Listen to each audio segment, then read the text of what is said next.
leadership that as well is tied to God's plan. All too often there's no alignment in leadership. And so sometimes you might find a strong leader here, a strong leader there, but if they're not unified, then we can't go in the right direction.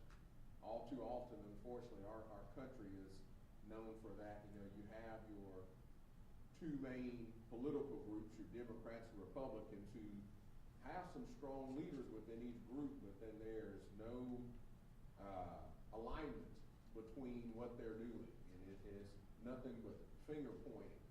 And sometimes that finger pointing starts making accusations that people make these decisions for bad reasons, false intentions, for money. So as we call it, a filthy lucre. People tend to get into politics, we would think, because they want to change things. They want to use their gift of leadership for the right reasons. All too often, however, it appears that sometimes, as you are in that position of leadership, you come in contact with other influential people who might not necessarily be political leaders, might not be religious leaders, but they might have some financial leadership capabilities. And sometimes when you align yourself with people as you're trying to lead, those at the top, those in the middle, those at the bottom, and you're trying to be a leader for all, sometimes it gets easy to be persuaded to listen more aptly to that person that's got something they can do for you right away. And they can do something for you immediately because they might have some money. They might have some friends in high positions and high places and all. And so people tend to become corrupt. And they're not in leadership for the same reasons anymore. That's not their main goal anymore. They wanna govern in the right way, but sometimes you've got something on that other shoulder over there that just was it already in? Was it already in? Well, or they don't have enough spirit, Holy Spirit in them. When you don't stay prayed up instead of, you can easily be persuaded. yeah. But you're right, it should have already been in them. You look at who Micah is talking to and the kings who were in charge at the time, and we notice that they mentioned Hezekiah's name. And Hezekiah came in at a time period where he was trying to implement some vast changes, but he's kind of lumped into that same boat, of the people had made such bad choices at this time, and they were doing it with leaders who were corrupt. And when someone comes in at the tail end and, your name sometimes is thrown in the boat of this was that time period, and then look at what happened, and they got taken into captivity, and he must have been just as corrupt as those other leaders that were there. He done some things. He did some things, but you're right. You look at the heart of the men that were there, and the question is was it in them to start with? No, they were wicked from the beginning. And, but once again, sometimes people persuade you that, hey man, I got your cares at heart. This is why I'm doing this.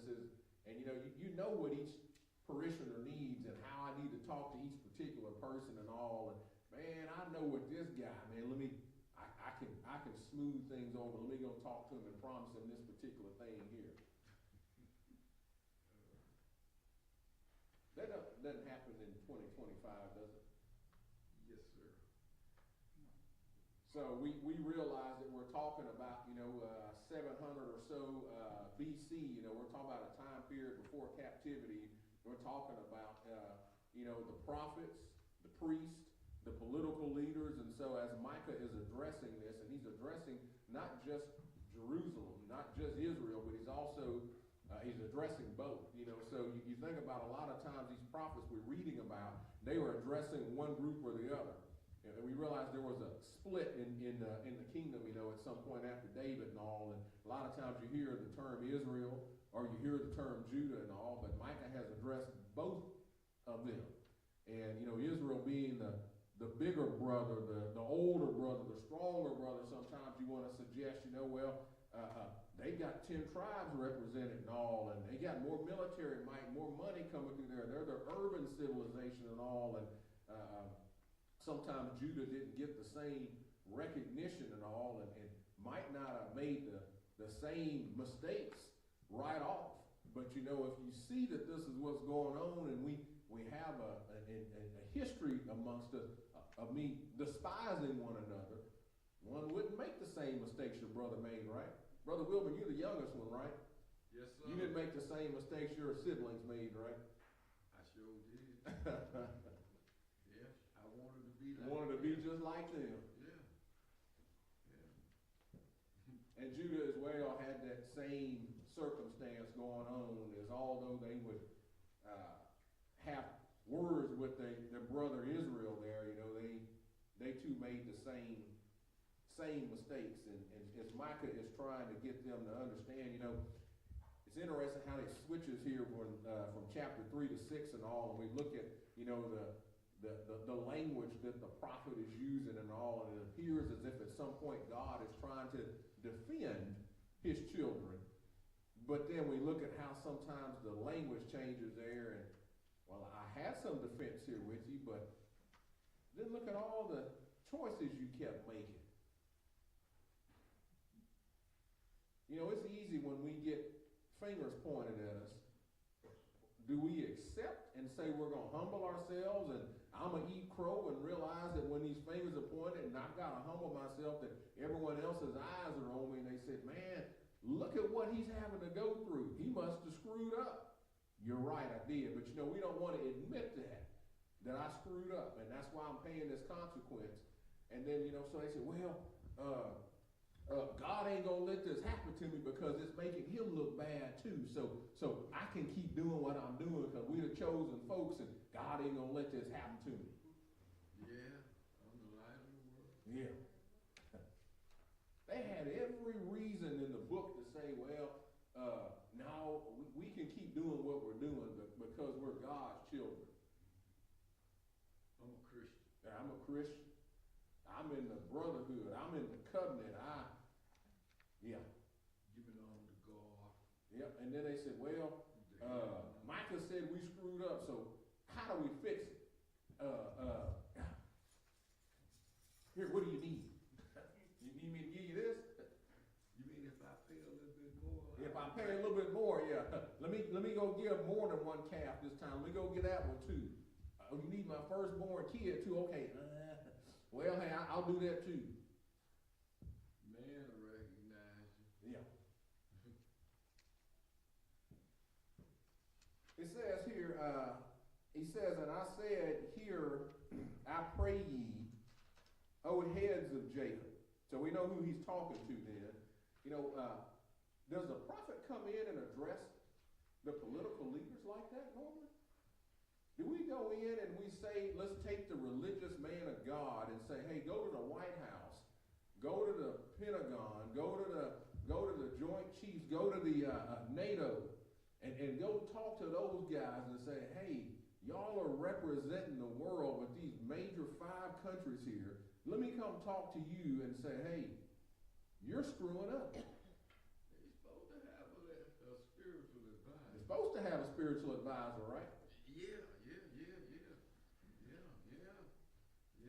But at some point, those things have changed. Those political leaders would align themselves with people who were like-minded thinkers. Sometimes folks who were trusted folks that's been put in charge and all, and they might be ahead of the Joint Chiefs of Staff might say, hey, you getting fired. Wait a minute. So those folks that might have been the right person for the job, they say, well, instead of using you, I'm going to get a yes man in here. Chaplain's supposed to speak the word. And that chaplain's supposed to speak for God, but instead they said, well, the king paying me some extra money. So I think I'm going to find some way to find some scripture in here that's going to align with what it is he's wanting to do and all. So I can help my parishioners with this extra money he's giving me, right? Ain't that how they justify it? Well, if I just tell him what he wants to hear and he gives me some extra money, I can keep doing good. So I'm using this filthy lucre, as I say, and I'm claiming I'm doing it for the right reason. And the seers are coming there and saying, well, when I prayed to God, here's what he told me, but I can't go tell the king that. He's going to kill me. And besides, I want to stay in his favor, so let me go tell him this thing here instead. So he says, I pray ye, O heads of Jacob, and ye princes of the house of Israel. Heads of Jacob. Brother Wilburn brought that in the other day and all when he talked about Jacob and all. Why is it he didn't say Israel? Why is it he didn't say Samaria? Because they're acting like Jacob, you use that terminology when his old carnal self was showing up, or, he was into the world, and so he's talking about the nation of Israel. So we're talking about those 10 tribes up north. They weren't behaving themselves like the godly children they were supposed to, but they were acting like the children of the world. And so that's why he referred to them as Jacob. Of the house of Israel, is it not for you to know judgment? Don't you know better, in other words? You the leaders here. But as a leader, don't you get greater judgment on you for being the leader? So before you accept that position that you said, I want to be the leader because I'm influential, you realize when you lead God's people in the wrong direction. And now when it's time for me to go to judgment, and God says, well, let's look at what you did. It's worse on you. That's what Micah's telling them right now. So he says, who hate the good? Boy, he come out stepping on toes, didn't he? He didn't spare no punches. Normally you walk into this thing, you tread into it lightly. You think of a prize fight. Those guys go in, and in the first round, they're supposed to come out and they're supposed to do some jabs, right, first? They come in jabbing, right? Filling them out. Yeah, just got to fill them out and do some jabs in there. But he came in throwing haymakers, as they said. It was Mike Tyson, huh? You didn't get your money, huh? You're going to pay all that money to go see it. It's over in 30 seconds. Man. Boom. You hate good and love evil, who pluck off their skin from off them and their flesh from off their bones. So instead of treating the people right that you're leading, you are so evil to them. He's using a visual analogy here, just like taking the shirt off of somebody, He's in, yeah, I realize that there has to be some taxes paid here. There's some things that we have to do as leaders and all to run the country and all, but we ain't just taking 5%.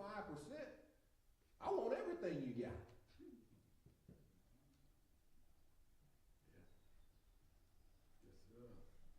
Speaking of that, I just got through filling out taxes last night. Boy, I tell you.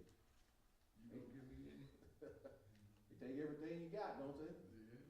You got some folks that make millions of dollars. They don't pay in anything. We're smart. For years. Man. My God. But he says he was taking the very skin from their bones. And so, who also eat the flesh of my people, flay their skin from off of them, break their bones, chop them in pieces, ask for the pot and flesh within the cauldron. Well, he got deep with that, didn't he? They said, you go to reading something like that, you go to reading something because you don't get to see it, but you read it and all, they say, man, these folks were scrupulous, man. Yeah. And we realize that when the enemy, when we fought the enemy, those things happen. That's called the spoils of war and all. After they defeat them and all, they go in and they take the leaders from the other countries and all, and they would flay their skin and all, and, they'd hang their heads up, at the front of the door there, so when folks come in, they went, wait a minute, I know that guy. Wasn't he the king?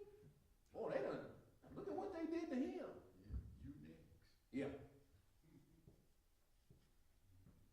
But what they're suggesting is you're doing this to your own people. supposed to be the leaders here. And this is how you treat your own people.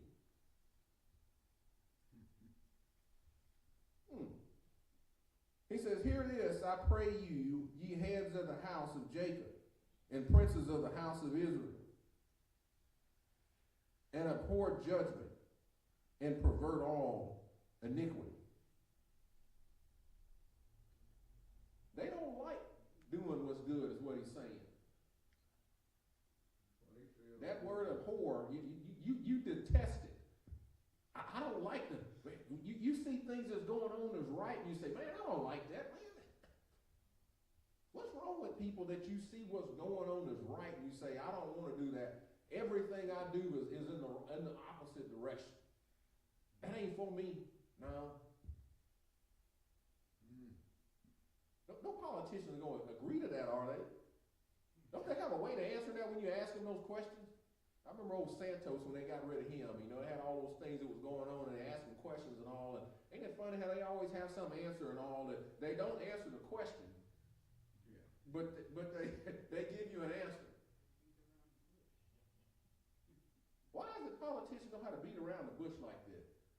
They got a lot of bushes. They cut them bushes down. Is that what they teach them when they go to school to be a politician? Here's all the things you say. You know, as you're raising, going up through the ranks and all, and all this stuff comes your way and all. And in order for you to pass the bar, you gotta. Here's the test. You gotta know all this stuff. I thought most of them be lawyers, this politician. That's a good point. Ain't that something? You obviously don't have to go to school to be a politician. You're right, but you got to go to school to be a lawyer, and that's the thing he brought in. And so, you know the law, and they write laws vaguely for a reason. One might suggest you do it that way because if I know it's vague, and I know the judge, and I can go and say things in a certain way, and I know that it's vague, that judge gets to interpret it, and me and that judge know each other. Absolute power. Corrupts absolutely, right? Said,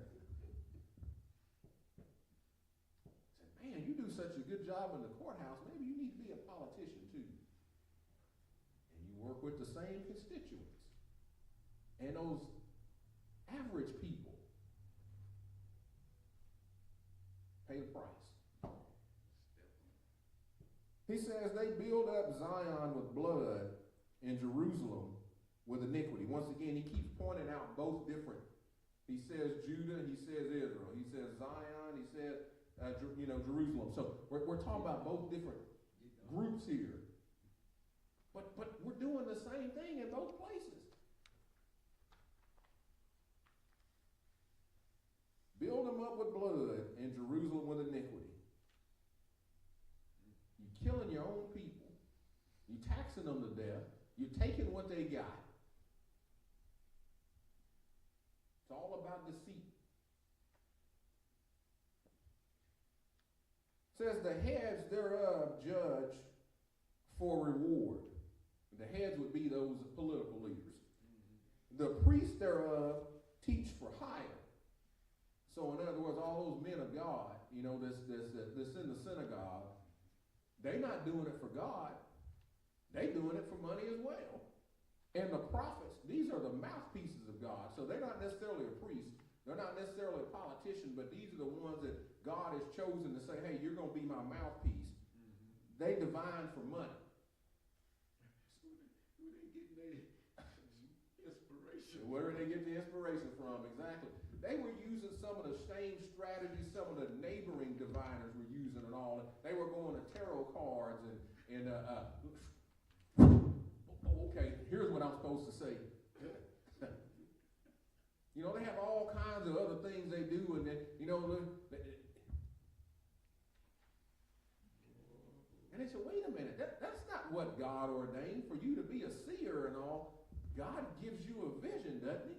They do the law that you ain't supposed to practice it. If you're a priest, doesn't God give you the word to say? I mean, but where are you getting this stuff from? Do you not see Satan standing on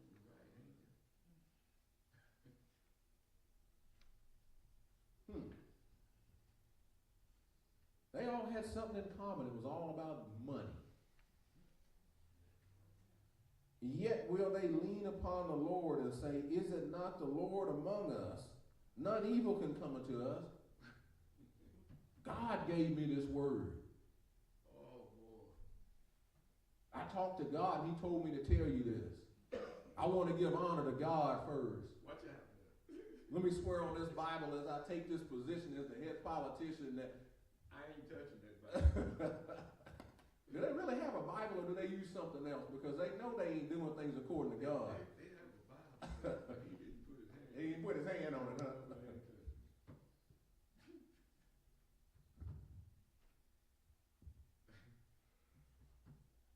Therefore shall Zion for your sake be plowed as a field, and Jerusalem shall become heaps, and the mountain of the house of the high places of the forest. So God has blessed them so much that they've been able to give back and create a sanctuary where they can go and pray to God at. And we realize that David wanted to do it, but he couldn't, and Solomon did. But, you know, they have designated places where they go pray to God. And what he's told them is, as long as God's with you, he's going to protect all that stuff, because he's giving you this promised land. And within this promised land, there's certain areas that grow nice crops and all. And we remember when we came in, we talked about the clusters of them were so big and all. And then we went in and built all these nice cities. Remember we talked about how fortified the city was, and there was the walls were 100 feet high and all that. And said, man, look at what God has done for us. And you're telling me these things here that God's allowed us to create, they're gone. Desolate. And you go look on there and you say, wait a minute, I remember when I used to be here, there used to be this sprawling city that was here. Lots of buildings, lots of walls, and where's it all at?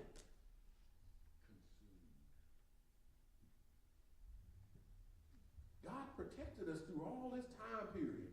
With all these folks that was here, the Babylonians, the Assyrians, the Egyptians and all, and what happened to it all? And people start pointing fingers and saying, he didn't do his part. And they wasn't giving us enough money.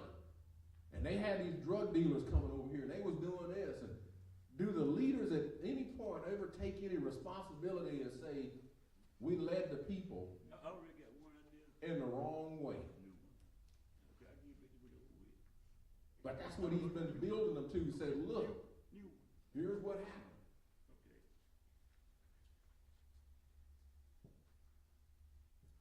Then he says, wherewith shall I come before the Lord and bow myself before the high God? Shall I come before him with burnt offerings, with calves of... So now after they've told the leaders what all they've done wrong, they said, okay, we get the picture. You don't have to keep going on. And so now they tell Micah, what do we need to do? But they're supposed to know what they're supposed to do, right, Brother Will? They ain't been studying the word. They got away. Priests hadn't been studying. The prophets hadn't been studying. The leaders who's supposed to talk to these priests and prophets, they don't know what they're supposed to do. So they come in now and say, well, we can go through the motions. We know what it looks like to go through the motions, right? I'm supposed to get up on Sunday and put on my best and go in there, right? I'm supposed to say a couple of amens when I'm in there. I'm supposed to dig into my pocket and put something into the plate. So is that what I need to do? That's basically what they're saying.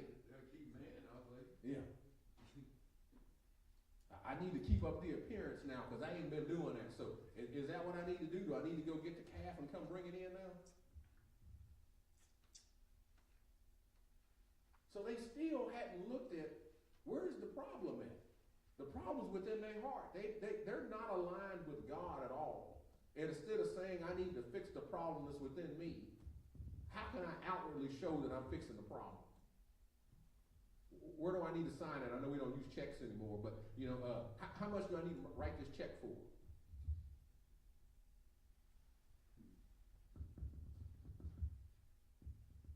And he says, will the Lord be pleased with thousands of rams? Once again, how much do I put on this line there? Is, well, I normally give this much, so do I need to give him in excess and give him this much instead now? going to please him?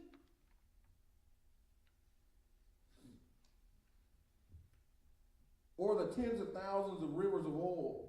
Or shall I give my firstborn for my transgression, the fruit of my body for the sin of my soul? So they just going down the line now thinking, man, I don't know what I'm supposed to give. Am I supposed to give my house? Am I supposed to give my family? Am I supposed to give all my money? What am I supposed to give?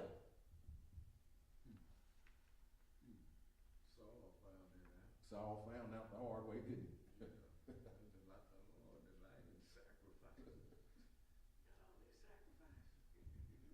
Some folks will go and give everything they got and go away sad because they still just didn't understand. God's made it easy for you. Yeah, he wants you to give something, but folks were doing it for the wrong reason. If you simply give what God asked you,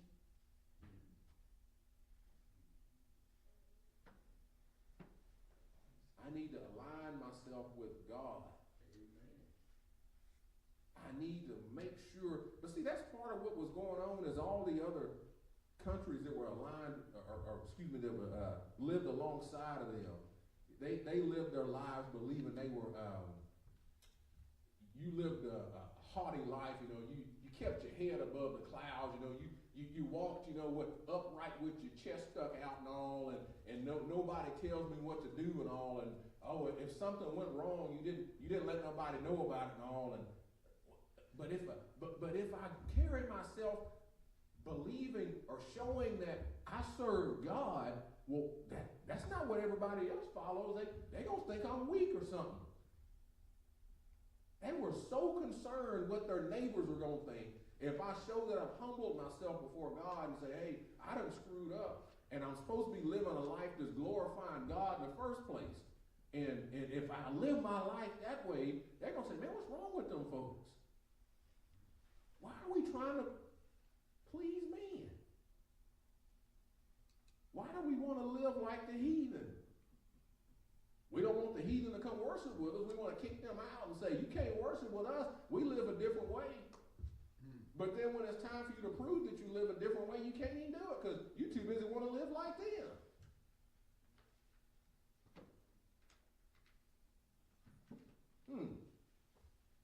He had showed thee, Micah said. So he keeps asking them, the leaders are asking these questions. What do I do? How do I do it? How much do I give? And Micah's response is, he's already showed you. He already showed you what to do. He already showed you what to give. He already showed you how to live your life. O man, what is good, and what doth the Lord require of thee, but to do justly? It's plain and simple. To do justly. And we know what doing justly means is we do things as right. So in other words, what he's accusing them of, none of the stuff you've done has been right. It hadn't been done for, this is the way God, do you want God to deal with you that way?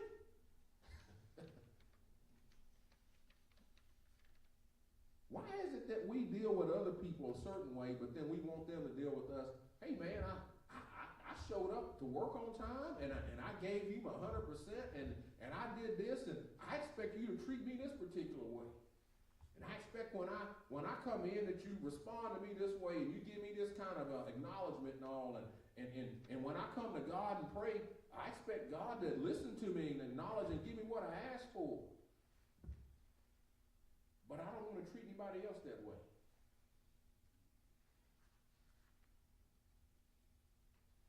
What doth the Lord require of thee but to do justly, to love mercy, and to walk humbly with thy God? So of all these things the leaders threw out and said, what do I do? Do I give 1,000 rams? Do I give 10,000 gallons of oil? Do I do this? Do I give the calf? Do I worship more often? Do I pray 10 times a day instead of 5? What do I do? You do these things.